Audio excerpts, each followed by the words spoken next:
Jean-Luc Moudin, bonjour. Bonjour. Vous êtes président de Toulouse Métropole. On est ici dans le cadre des rencontres régionales de l'ingénierie Midi-Pyrénées et vous êtes ici pour la signature d'une charte sur la maîtrise d'œuvre sur les travaux d'infrastructure.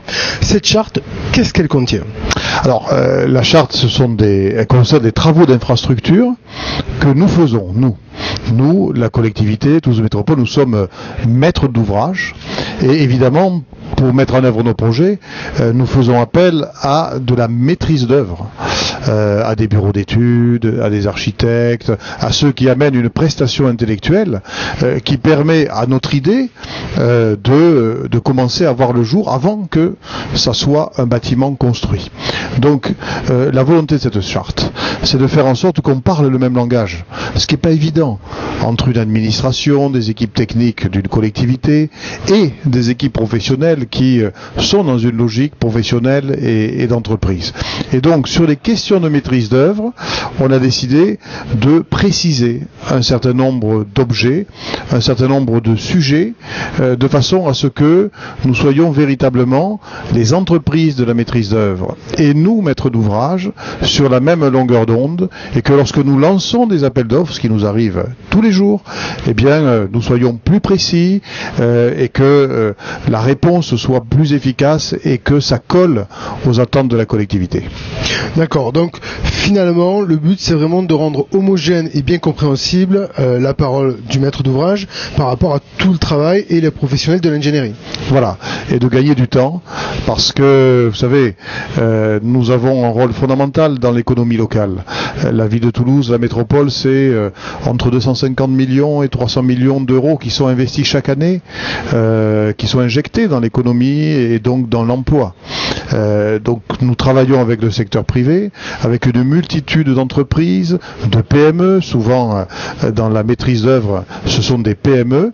Et lorsqu'elles répondent à un appel d'offres, il faut véritablement que nous soyons clairs dans ce que nous demandons, que les termes que nous employons, les termes techniques, soient pas simplement notre langage, mais soient également celui des entreprises, celui des professionnels.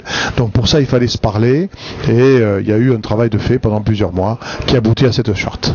Dernière question, on est dans l'ingénierie, dans les grands travaux, les grands projets, quels sont ceux à venir pour Toulouse Métropole ? Écoutez, on a beaucoup de grands projets. Le projet phare, c'est la 3e ligne de métro. Nous y travaillons dès maintenant, même si le chantier ne commencera que dans quelques années.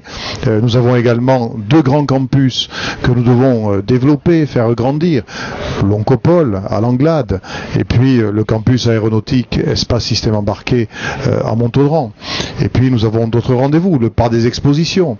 Il faut que l'on arrive à trouver une solution pour lancer ce projet. À partir du moment où il sera lancé, ça sera sans doute le plus gros projet d'infrastructure des années à venir. Et puis après, la ville de Toulouse, elle va construire pas mal d'écoles. En tout cas, je souhaite en faire une priorité au cours du mandat à venir. Donc, vous le voyez, ça fait beaucoup de sujets, beaucoup d'infrastructures de nature différente. Et il faut que, quand on lance l'appel d'offres, eh bien, on se rate pas, on ne perde pas du temps et qu'on soit plus vite au rendez-vous de la réalisation. Priorité aux entreprises toulousaines, c'est le Small Business Act que vous souhaitiez mettre en place. L'idée, c'est de respecter bien sûr le code des marchés publics qui prévoit une large concurrence. Mais dans la conjoncture actuelle, alors que beaucoup de PME souffrent, il faut que notre territoire, notre région, notre agglomération et le tissu nombreux, riche, très divers d'entreprises qu'il compte puissent accéder prioritairement à la commande publique que nous impulsons pour mettre en œuvre nos projets. Jean-Luc Moudin, merci à vous. Merci.